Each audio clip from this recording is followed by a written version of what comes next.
My brother canceled the inspection on the house I built. The county played his voicemail. I'm Maya, a landscape designer, and I spent 2 years building a small house outside Santa Fe. The lot sits beside my parents' place, but it was never family property. I bought it from their retired neighbor with my own savings. My older brother, Gavin, still acted like it belonged to everyone. He wanted the strip along my eastern fence for a wide gravel driveway. He planned to build a large garage behind our parents' house and said delivery trucks needed the space. I showed him the survey pins and said no. You're protecting weeds, he told me. I was protecting the kitchen window, the cottonwood tree, and the only quiet side of my home. By early summer, the house was nearly finished. I had hired licensed crews for the wiring and plumbing, then handled the painting, tile, and landscaping myself. The final county inspection was scheduled for a Thursday morning. I set out the plans, swept the porch, and waited. Noon came, but the inspector never arrived. Gavin called 10 minutes later. I heard the county rejected your place, he said. You should take the loss before it gets worse. I hadn't told him about the appointment. That evening, he repeated the same story at our parents' table. He said my foundation had failed and the permit might be canceled. My mother looked frightened. My father asked whether I needed help paying for repairs. I said there wasn't an inspection.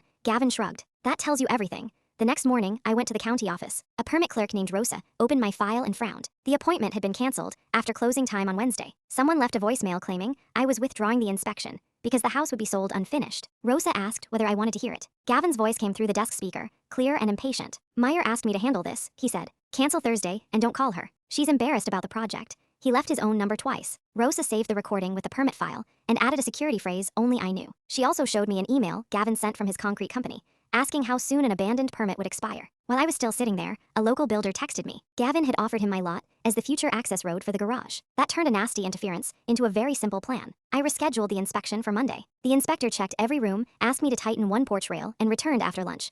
The house passed. I sent my parents the county confirmation, Gavin's email, and the builder's text. I didn't send the voicemail to the whole family. Gavin arrived at my porch that night and said he had been trying to protect everyone from my stubbornness. I asked why his protection required pretending to be me. He stared at the driveway stakes and finally said, the garage won't work without that lane. Then the garage doesn't work, I said. My parents moved their own storage shed instead, leaving enough room for a narrower driveway on their land. Gavin had to redraw his plans and pay a second review fee. I replaced the temporary fence with a low adobe wall. The cottonwood stayed beside my kitchen window. Last week, Rosa mailed the final occupancy certificate. I framed it, not because it was pretty, but because it was mine. This morning, I drank coffee on the porch and watched the sun reach the wall. The house stands exactly where I put it.